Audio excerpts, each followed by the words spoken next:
En los comienzos de esta era, 4 grandes imperios se extienden desde el Atlántico hasta el Pacífico, favoreciendo el contacto económico y cultural entre ambos extremos del mundo. Por las rutas comerciales viajan mercancías, técnicas y usos, pero también ideas, mitos y religiones.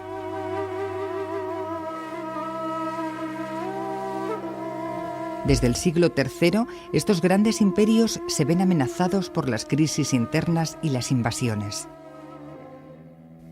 China se divide en 3 estados independientes, desapareciendo el reinado de los Han. En Persia, el imperio sasánida se extiende hacia la India y sobrevive a los ataques provenientes de Roma y de los pueblos del norte. En la India, el imperio Kushan es sustituido por el Gupta, que poco después es destruido por los hunos blancos.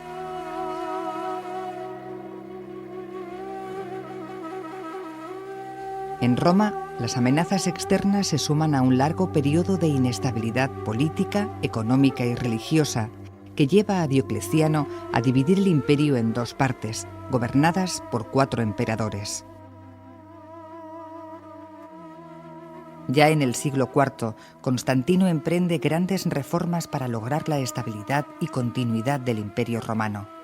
Una de ellas es trasladar la capital a un lugar prácticamente inexpugnable entre Europa y Asia.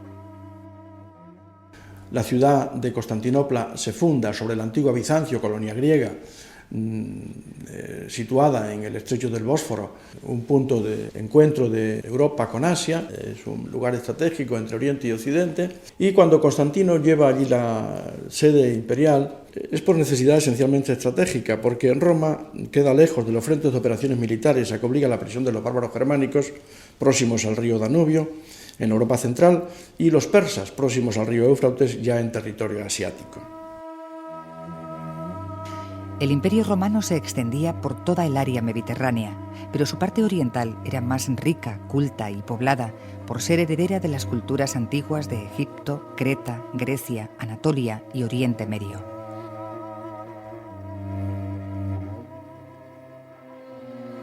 Constantinopla podía dominar el comercio entre el mar Egeo y el mar Negro, como había hecho Troya en la antigüedad, y estaba más próxima a los productos de Oriente que llegaban por la ruta de la seda.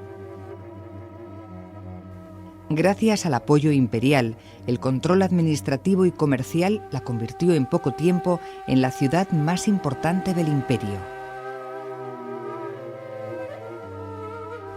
Al igual que otros imperios, en el siglo V el Imperio Romano sufre la presión fronteriza, que aumenta mientras se acentúa su descomposición interna. Los bárbaros no llegaron de la noche a la mañana ni tampoco eran unos extraterrestres. Llevaban ya muchas generaciones en las que la aproximación en los límites del imperio, a todo lo largo, desde oriente a occidente y de norte a sur, pues había pueblos que se acercaban, que Roma también los necesitaba y que de alguna manera pasan a formar parte de su órbita y que efectivamente en unos casos con más fuerza que en otros, sobre todo en el caso occidental, pues llegan prácticamente a sustituir las estructuras de poder precedentes. La división del Imperio Romano y el traslado de su capital a la Nueva Roma asegurará la pervivencia imperial 1000 años más tarde de la mal llamada caída del Imperio Romano, en la que solo perdió sus provincias occidentales. El Imperio Romano de Oriente incorporó a la civilización romana elementos griegos y de otros muchos pueblos. En Bizancio se dio la síntesis de todos estos elementos con el cristianismo, y su cultura se transmitió a través de los libros, del arte y de un nuevo modelo imperial.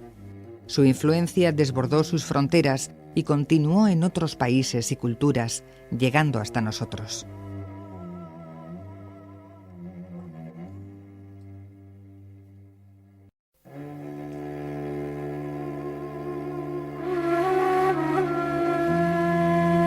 En el siglo III, el mundo antiguo vive una profunda crisis.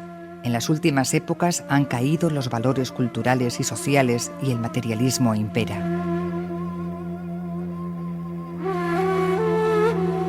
Що ж та єнець Константинополіс, то Desde la fundación de Constantinopla, el año 330 después de Cristo, convivían todavía muchas religiones en el Imperio Romano, y no solo la religión de los antiguos, que también había cambiado.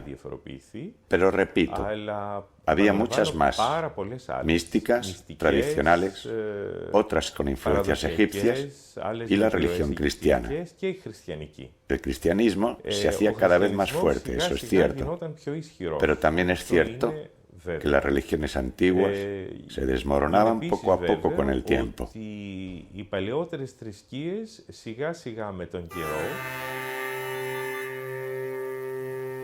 Ante este desmoronamiento se desarrollan multitud de creencias y respuestas morales y filosóficas. El epicureísmo, el estoicismo, el neoplatonismo por un lado, por otro las religiones de Oriente, maniqueísmo, zoroastrismo, mitraísmo. De Egipto se incorporan el gnosticismo y el culto a Isis con el niño Horus y Osiris, el dios que muere y resucita. De Grecia llegan el orfismo y las religiones de los misterios, como la de Eleusis, el culto a Dionisos, un dios que muere, desciende a los infiernos y resucita. Y además está Delfos, montaña sagrada de peregrinación, pilar del edificio mitológico antiguo. Y por último, aunque minoritarios, algunos grupos salvacionistas como los esenios o los terapeutas.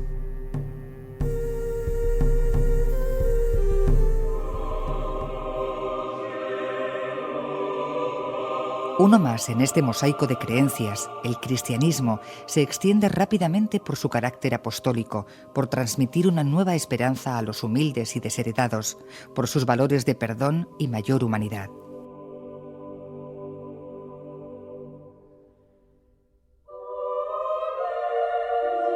A principios del siglo IV, el emperador Constantino, ante la descomposición del viejo mundo, busca una nueva cohesión social que sostenga la continuidad del imperio. Primero, en el 313, promulga el Edicto de Milán, reconociendo la libertad de culto. Después, convoca a los cristianos al Concilio de Nicea, en el que se oficializará un cristianismo con un credo, una selección de evangelios y escritos, una teología y una jerarquía a imagen de la estructura administrativa romana.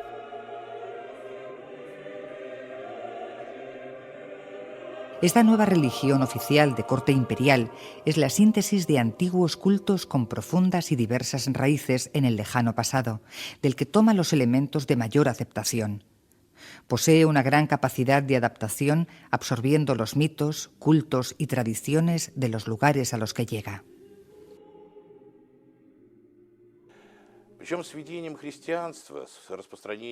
Con la difusión del cristianismo en el siglo IV, tras convertirse en la religión del Estado con el gobierno de Constantino, las tradiciones paganas de ningún modo desaparecieron de la ciencia y la educación. Y por otra parte, los educadores de los hijos de Constantino el Grande, el emperador que introdujo el cristianismo, eran filósofos e historiadores paganos.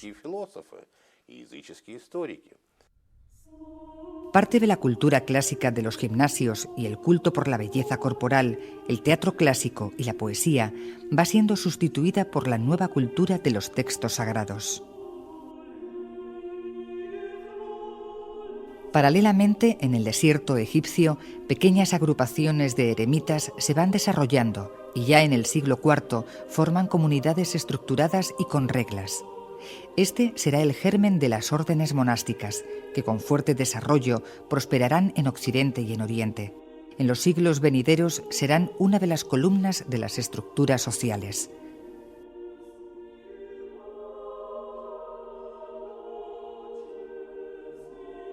Por otra parte, la llegada del cristianismo a las clases cultas, donde el saber clásico estaba muy extendido, hace necesario reforzar la teología y filosofía cristianas.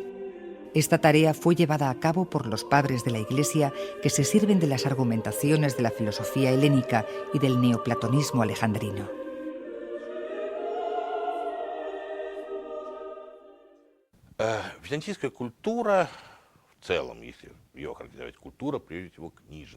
La cultura bizantina es una cultura del libro, orientada hacia el conocimiento en base al libro. resumiendo las tradiciones helénicas paganas y la sabiduría cristiana, concentradas alrededor del libro que fue la base de toda investigación y de todo conocimiento.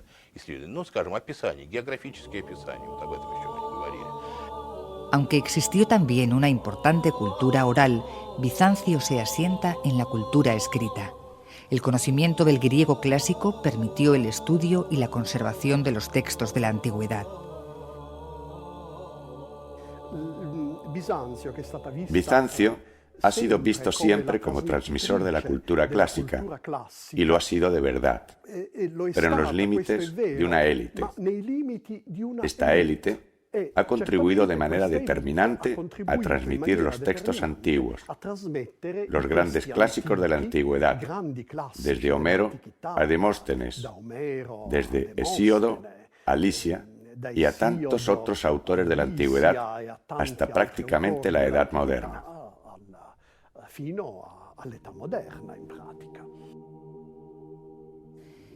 El cristianismo recoge la antigüedad clásica y la transforma. En literatura, los héroes antiguos como Aquiles, Odiseo y Héctor tienen nuevas virtudes, más acordes con los nuevos valores y conviven con los santos y los mártires. Aparece un nuevo género literario, la hagiografía, en la que el santo será el personaje literario por excelencia, el modelo a imitar. Las obras clásicas eran los libros escolares, pero paulatinamente se van sustituyendo por los libros sagrados. En esta línea, a mediados del siglo VI, el emperador Justiniano decide cerrar la Academia de Atenas, último centro donde se cultivan los estudios filosóficos clásicos, por considerarlos paganos.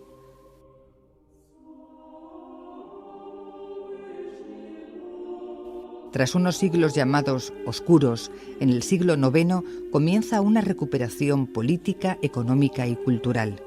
El imperio extiende sus fronteras, el cristianismo llega a los países eslavos. El estudio de las obras de los padres de la Iglesia produce el redescubrimiento de la literatura laica griega. Se reorganiza la escuela de Magnaura en el propio Palacio Imperial, donde se enseña filosofía, gramática y retórica, aritmética, geometría y astronomía. Se ponen de moda las obras enciclopédicas como la Biblioteca del patriarca Focio y la Enciclopedia La Suda.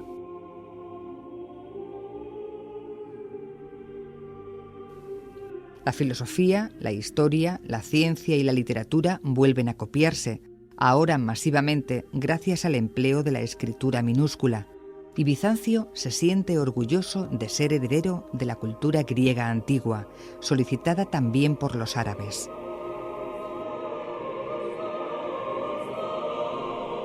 Dos siglos más tarde, Constantino IX impulsa la Escuela Imperial de Derecho y la de Filosofía dirigida por Miguel Selos, quizá el mayor erudito bizantino de todos los tiempos. Con el saqueo de Constantinopla por los cruzados en 1204, numerosos manuscritos son destruidos, pero el declive de Bizancio es solo político y militar. Después de recuperar Constantinopla, Miguel VIII, iniciador de la dinastía paleóloga, restauró la enseñanza superior de filosofía y la Academia Patriarcal, comenzando una época de esplendor, posible antecedente del Renacimiento italiano.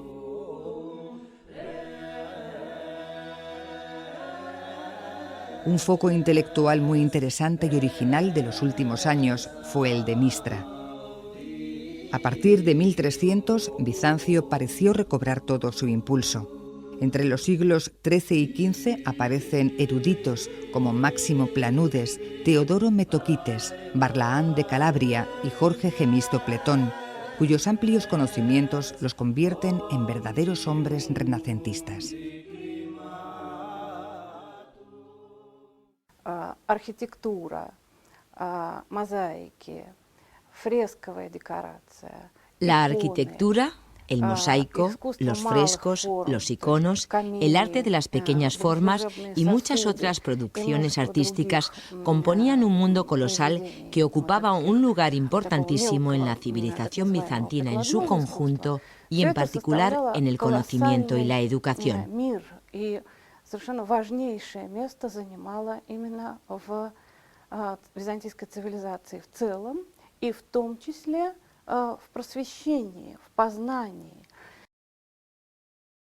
El arte bizantino tiene sus raíces en el mundo helenístico romano, por lo que en las primeras épocas se representan los antiguos temas mitológicos con los nuevos valores cristianos y se conservan las antiguas tradiciones plásticas.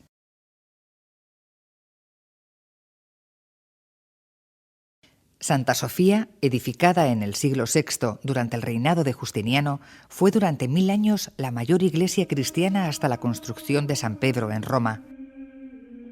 Esta catedral se convierte en el modelo de los templos bizantinos por su valor estético y simbólico.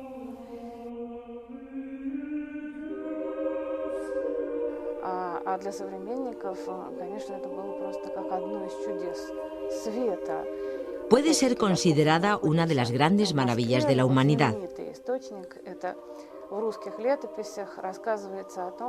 Los embajadores del príncipe de Kiev, Vladimiro el Santo, a fines del siglo X, cuando llegaron a la iglesia de Santa Sofía en Constantinopla, estuvieron tan asombrados, tan extasiados, que no comprendían si se encontraban en la tierra o en el cielo.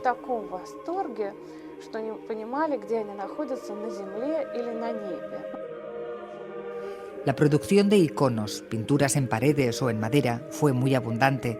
En ellos se reproducían las historias bíblicas, la vida de Cristo, la Virgen, los santos.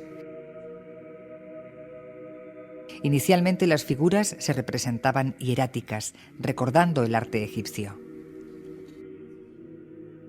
Uno dei grandi pensatori Uno de los grandes pensadores y teólogos de Bizancio, Juan Damasceno, habla de la pintura como libro de los analfabetos.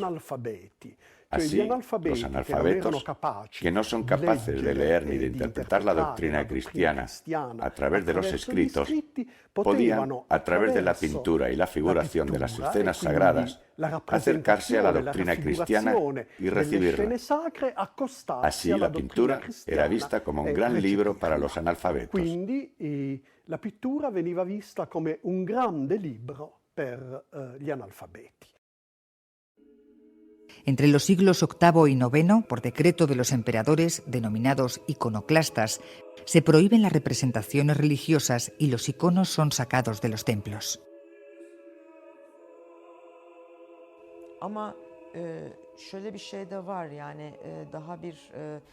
Existía una tradición religiosa contraria a las imágenes que se remonta hasta el Antiguo Testamento, una tradición propia de todo Oriente Próximo, es decir, la vemos en el mundo islámico, en el mundo bizantino y en periodos anteriores.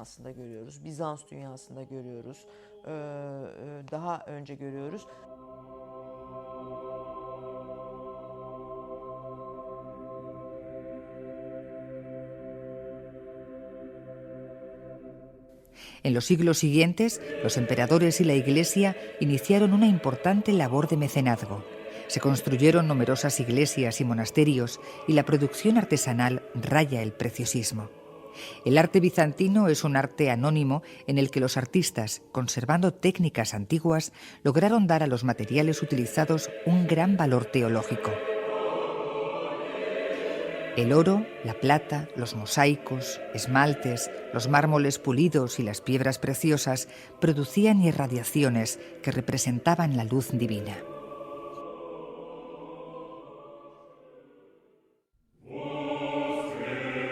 La sólida administración del Imperio Romano de Oriente fue un modelo administrativo que se transmitió al mundo ruso-eslavo, la Europa occidental y la administración califal árabe.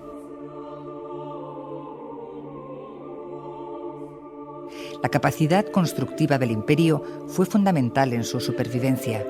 Sus inmensas murallas soportaron durante 1000 años el ataque de multitud de pueblos hasta la aparición de la pólvora y los cañones. Otros ejemplos maravillosos de esta capacidad fueron los acueductos y cisternas capaces de proveer agua a una población que en algunas etapas superó los 500.000 habitantes.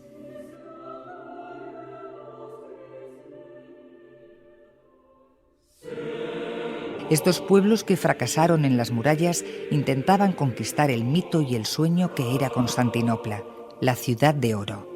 Sus recursos económicos, debidos al control del comercio, el ceremonial imperial, los palacios, el ornamento, los mosaicos, las sedas, la platería, alimentaban esta imagen de mito y de fuente de la abundancia. Este mito tenía sus símbolos.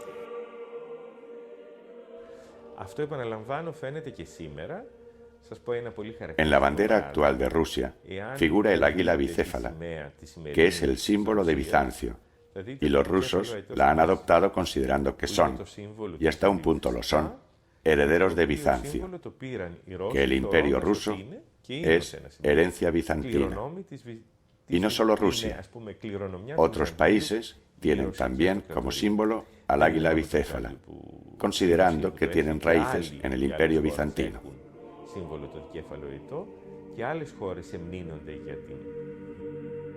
Otro ejemplo se dio cuando Constantino adoptó la diadema persa como símbolo del poder imperial.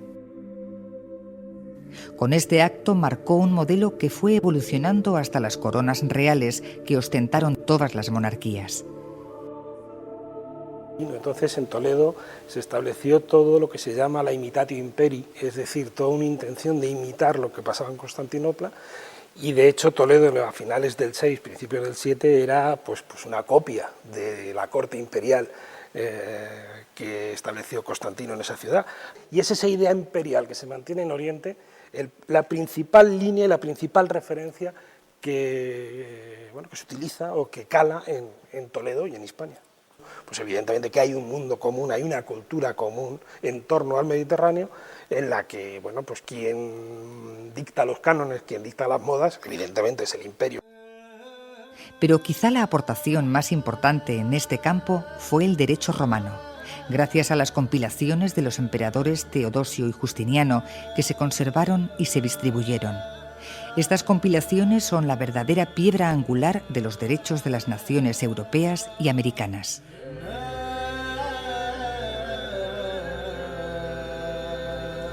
El movimiento codificador del siglo XIX toma en consideración lo dispuesto en el derecho romano a la hora de la redacción de los distintos códigos de derecho civil en Europa, como el francés de Napoleón, el alemán, el español, y hasta de fuera de Europa, como curiosamente el Código japonés de 1898, recientemente modificado por una ley de 2004.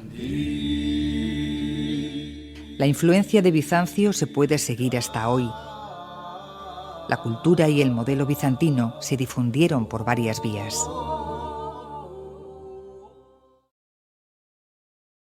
A comienzos del siglo VII, los imperios bizantino y sasánida están agotados tras mantener una prolongada guerra.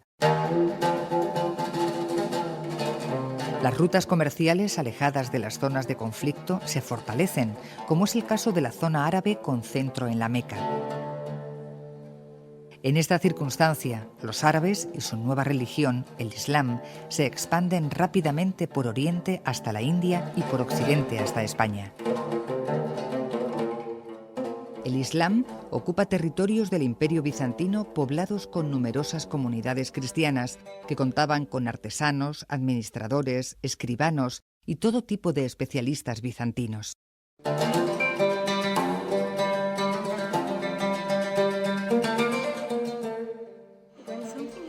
Cuando algo así sucede, está claro que ninguna nueva conquista puede comenzar un estado de la nada. Tiene que basarse en lo preexistente, en sus estructuras sociales y administrativas.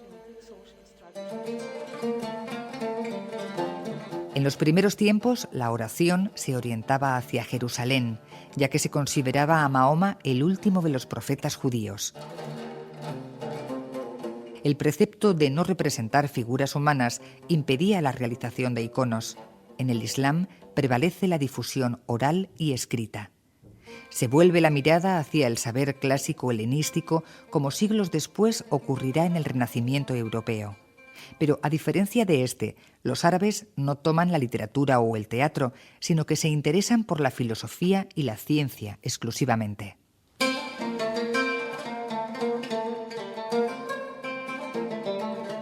Califas como Al-Mamún se dirigen al emperador de Bizancio para obtener los valiosos manuscritos de los antiguos sabios. Recae sobre los griegos de Asia Menor la monumental tarea de traducir todos estos libros al siríaco y al árabe. Por ejemplo, los nestorianos, los cristianos nestorianos de Siria y de otras zonas son súbditos inicialmente del mundo bizantino y ellos son los que traducen todas las obras del mundo antiguo, todo el saber antiguo, y eso es todo lo que se va a encontrar en el mundo árabe cuando se formalice en torno a Damasco, en torno a los grandes califatos que conocemos. Bueno, pues todo eso es el origen también de la Escuela de Traductores de Toledo, por ejemplo. El griego enriquece la lengua árabe, mientras Platón, Aristóteles y otros autores helenos alimentan diversas corrientes de pensamiento y espiritualidad.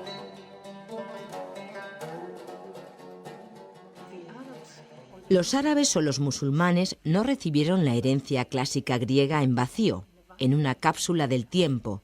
Lo que ellos recibieron es lo que los bizantinos les entregaron y parte de lo que recibieron es la interpretación bizantina de lo que significaban estos textos y, por supuesto, lo adaptaron a sus propias necesidades y significados. A este sincretismo se suman elementos de las culturas persa e india.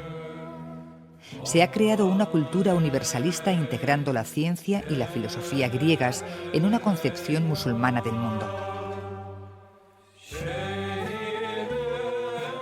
En el año 1453, los turcos otomanos toman Constantinopla y sustituyen a los bizantinos casi en los mismos territorios, a la vez que se renueva el enfrentamiento entre lo que habían sido las partes oriental y occidental del Imperio Romano.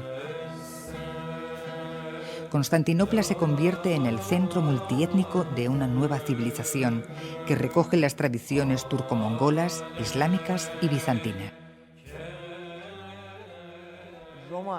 Ser herederos del Imperio Romano significó que con la conquista de Estambul, los otomanos realmente llegaron a convertirse en un imperio, en un gran imperio dirigido desde un centro, desde Estambul, y al igual que el Imperio bizantino, mantuvieron una estructura imperial multicultural, multinacional, multilingüe y multiconfesional.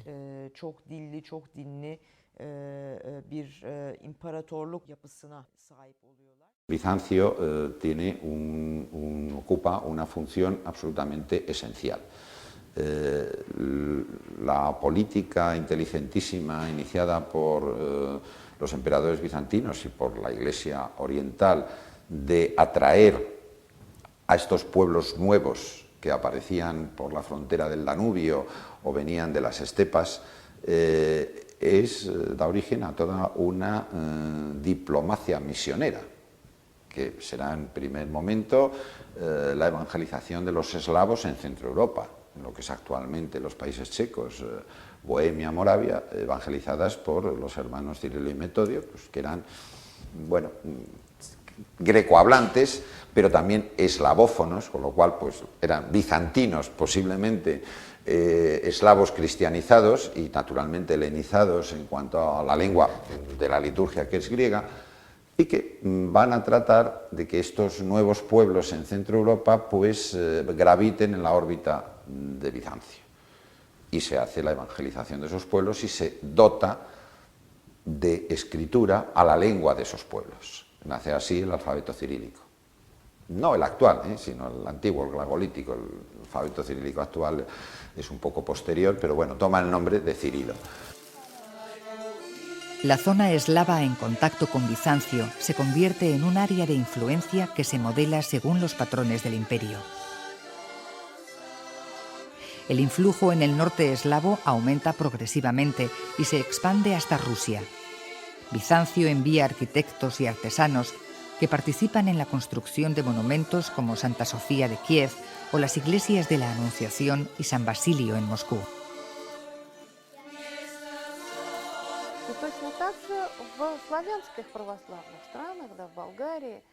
Y exactamente del mismo modo, en los países eslavos ortodoxos, Bulgaria, Serbia, Moravia, Rusia, la tradición post-bizantina resultó muy bien conservada hasta el siglo XVIII e incluso en algunos lugares hasta el XIX. De tal modo, la tradición eclesiástica garantizó esa capacidad extraordinaria de conservación de esta cultura artística.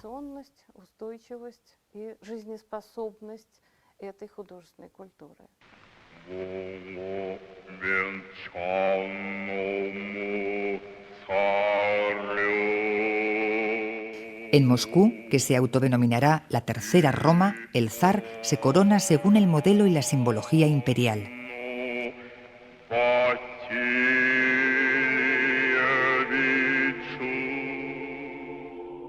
En el terreno de la espiritualidad, desde su centro en el monte Athos, se expande un nuevo fenómeno místico, el esicasmo, palabra que deriva de esiquia o quietud. Esta profundización de la experiencia religiosa impulsa una renovación de la Iglesia ortodoxa. Tuvo especial arraigo en Rusia, donde influyó sobre personalidades como Tolstoy y Dostoyevsky. Desde el comienzo existía una fuerte vinculación entre Bizancio y lo que es actualmente Italia. La creación del Imperio Carolingio marca un punto de ruptura entre la Iglesia ortodoxa y católica, que culminará en el cisma de Occidente en 1054. Es la época del comienzo de las cruzadas. En el año 1204, la Cuarta Cruzada, con el apoyo de la flota veneciana, invadirá Constantinopla, despojándola de sus tesoros y destruyendo una parte considerable de libros de gran valor que se perderán para siempre. Sin embargo, a partir del siglo XIII, las relaciones culturales y comerciales se irán intensificando progresivamente. En 1439, en el Concilio de Florencia, se intenta acercar posturas entre cristianos romanos y ortodoxos. Con esta ocasión, viaja a la ciudad una legación bizantina, compuesta en parte por personajes del círculo de Mistra, como Jorge Gemisto Pletón, que llevaban consigo muchos textos de la antigua sabiduría griega. Tras la toma de Constantinopla por los turcos en 1453, esta misma ruta será seguida por otros muchos bizantinos.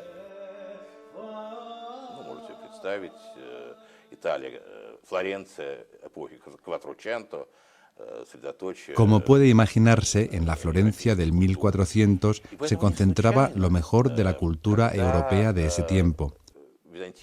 Y por eso, cuando el Estado bizantino como sistema político cayó como resultado de la invasión otomana, muchos humanistas, hombres de la educación, emigraron a las universidades de Italia, en Pisa, Bolonia, Florencia, y ocuparon las principales cátedras en los centros científicos y educativos italianos.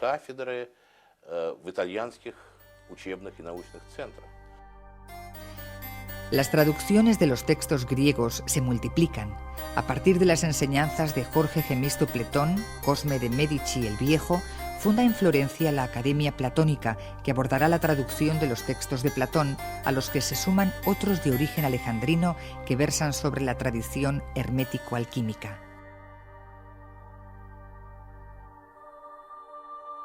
El hombre renacentista, abierto a una nueva concepción del mundo, busca su referencia en la antigüedad clásica. El interés por la belleza del cuerpo humano, el naturalismo y perfección técnica de los clásicos vuelven a estar vigentes.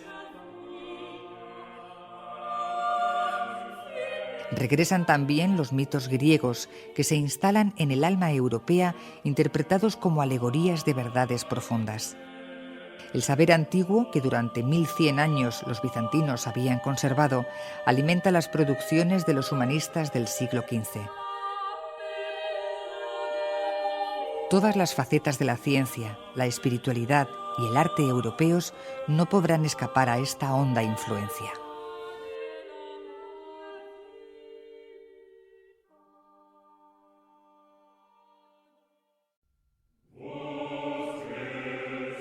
Continuación del Imperio Romano, heredero del helenismo y de las antiguas culturas del Mediterráneo, Bizancio es una síntesis del mundo antiguo conformada por la religión cristiana. Constantino aplica la mentalidad organizativa romana sobre la nueva religión en un intento de perpetuación del imperio. Bizancio preserva la cultura clásica en una época de desestructuración social y cultural. Debo decirles que todo lo que se ha salvado hasta hoy de la tradición de la antigüedad helenística, es decir, toda la tradición, los escritores, los trágicos, los cómicos, los historiadores, los oradores, etc., todo se ha salvado mediante Bizancio. También crea un modelo organizativo, arquitectónico, artístico y religioso que imitarán Occidente, la Europa ruso-eslava y el área del Islam, adaptándolo cada uno a su propia forma. Bizancio es una raíz común y un punto de encuentro entre civilizaciones. Quizá el estudio y mejor conocimiento de Bizancio y de lo que supone como gran matriz civilizadora en estos momentos de integración europea, pues sean más esenciales que nunca, puesto que, en fin, salvo algunos campos muy específicos en la ciencia occidental, pues la gran desconocida ha sido siempre Bizancio. Artık yavaş yavaş değiştiklerini görmeye başlıyoruz ve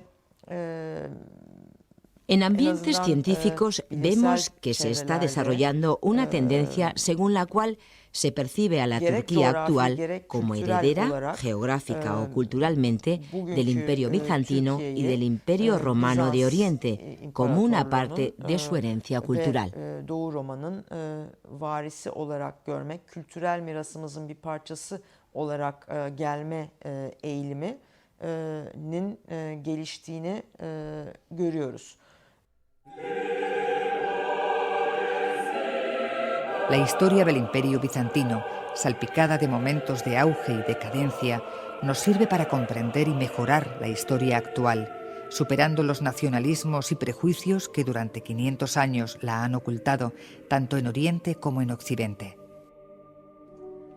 Conocer el pasado, comprendiendo los aportes de otras culturas y pueblos a la historia común, puede ayudar a la construcción en el futuro de una nación humana universal.